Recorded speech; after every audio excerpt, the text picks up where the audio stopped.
I'm making this video to show you a few prints and printmaking techniques that have interested me over the years. I'll show you some of the early things from my collection in a short while. I watched this etching being produced by Bridget Marlin when we were both working at St Albans Art College in the UK. I'm a calligrapher, so I was encouraged to write on this one, which was quite daunting.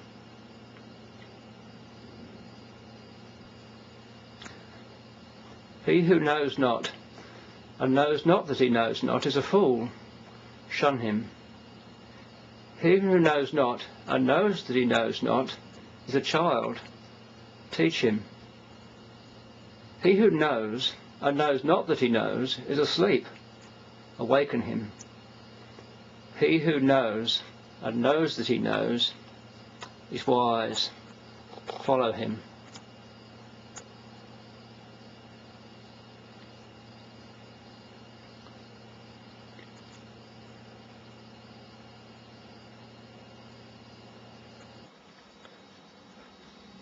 Though Dürer and a few other artists were experimenting with etching in the 1520s, copperplate engraving still seemed to be the most popular way of creating prints for many, many years. And of course, woodblock printing was also used for the illustration of many books and for flyers and small items which were required by local businesses.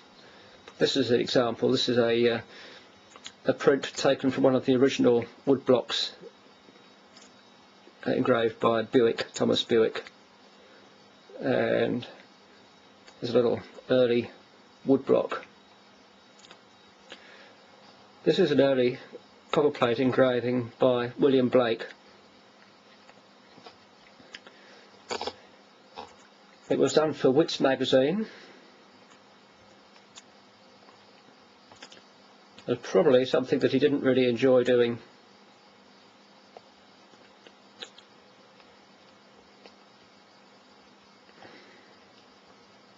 He soon moved on to creating etchings and printing in other ways.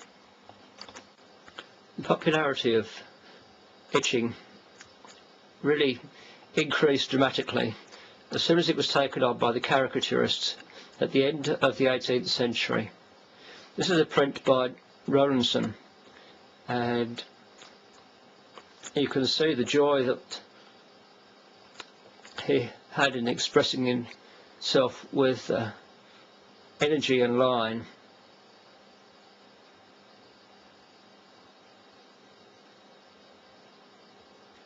This is a print by Woodward and dated 1796.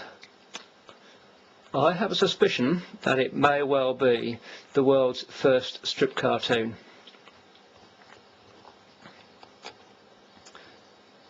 The city sportsmen are out and about, not knowing what they're really doing. The country person is afraid of their turkey.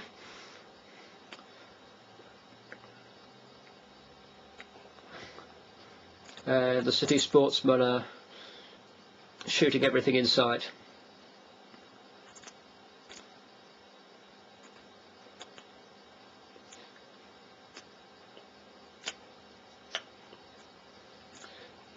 Toning with aquatint was first developed in the 1750s.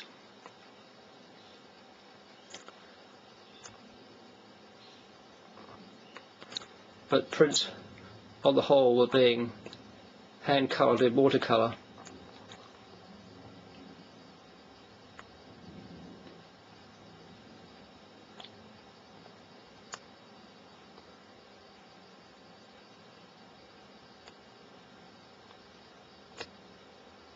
This cartoon, the priest has come to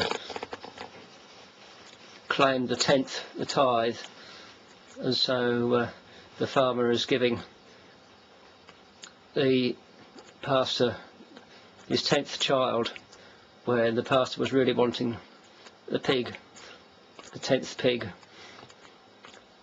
This is another print by Rowlandson, and it shows how he manipulated the aquatint to produce many tones.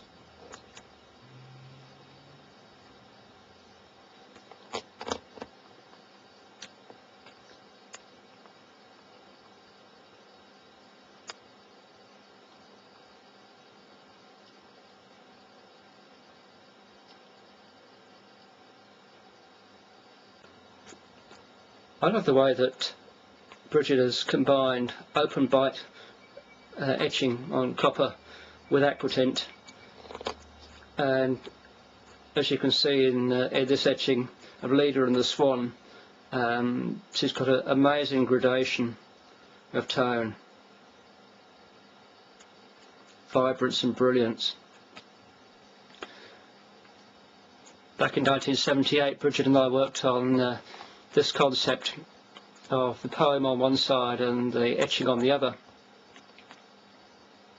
I think I write a bit differently now, but the poem is Gerard Manley Hopkins' Spring and Fall. I love the way that Bridget's got an incredible depth here in the colour, and all the colour on this one has been blended on the plate prior to printing. Margaret, you grieving over golden grove unleaving? Leaves like the things of man, you with your fresh thought care for, can you?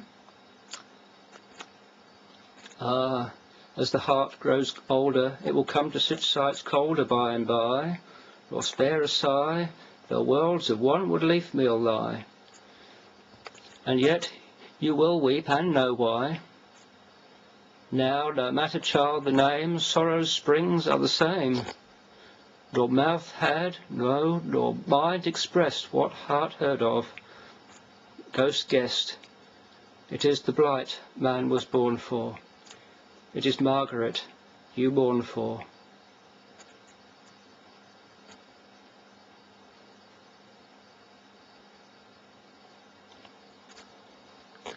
Splitting and sculpting plates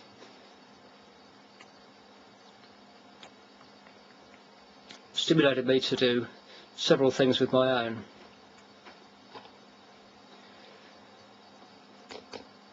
This is an Aesop's fable, and for this one I did the etching myself.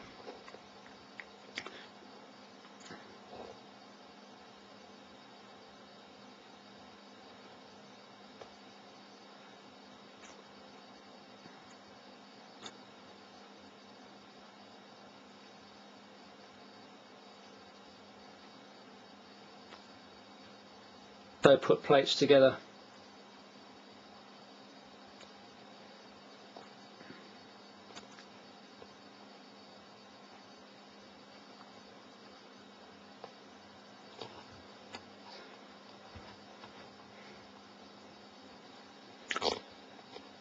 So then, to try something different, I hacked into greyboard. Oh, that prints very nicely.